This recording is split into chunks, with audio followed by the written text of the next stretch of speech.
The stock transfer, which is a lot of council property has gone over to housing associations and they're made out to get a new bathroom and a new kitchen.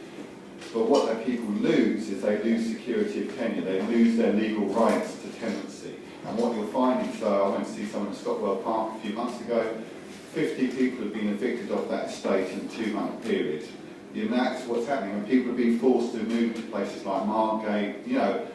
And that estate is actually, sorry, I'm just looking, but that estate, that's a council estate, isn't it? It's not, it's what I can't remember. Oh, it's Metropolitan Housing. No, it's another one, I can't remember which one. But it's basically being demolished, is it? Well, it's been, bits are being demolished, bits are being demolished and bits are being rebuilt. And in the process, it's like in this trust at the back, in the corner.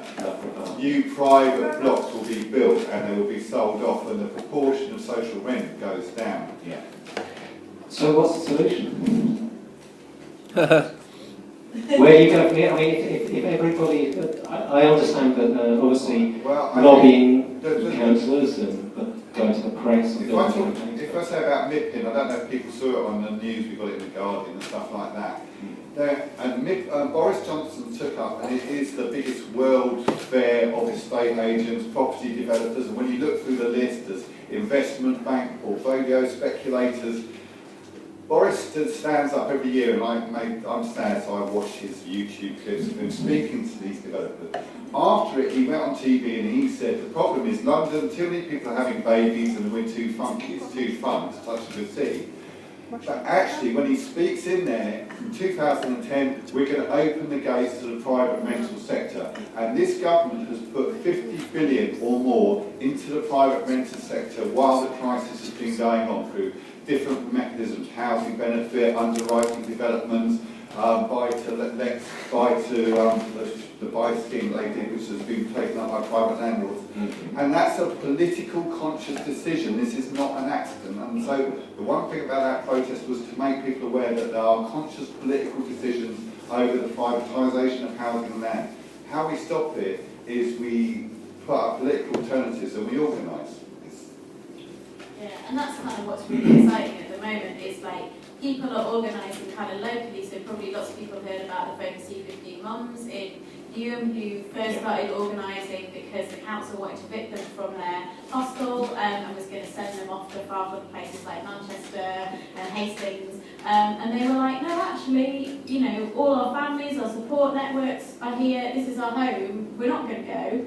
And they basically they went and occupied the housing association, they chased the mayor of Newham around the borough, and they managed to stay in London, which is in Newham, which is fantastic, although most of them ended up in crappy private rented housing, which is extortionately expensive, really insecure, really poor quality. But what they've done is not just kind of taken that line down and really kind of organised people locally to demand like decent housing for everyone. So that's one example of people organising locally, but it's happening all over London, and it's not just happening locally. People are also joining up and supporting each other's kind of campaigns and making the links between all of these problems. And so the organising we did around MIPIN, which is the world's largest property fair, which Phil mentioned was in London last month, was kind of bringing together loads of those groups, recognising that kind of MIPIN in a way sort of symbolised the problem, and that actually us starting to organise against it is actually kind of a way of fighting back and winning a few battles. So like just yesterday there was a group on an estate in Hackney called the New Era Estate.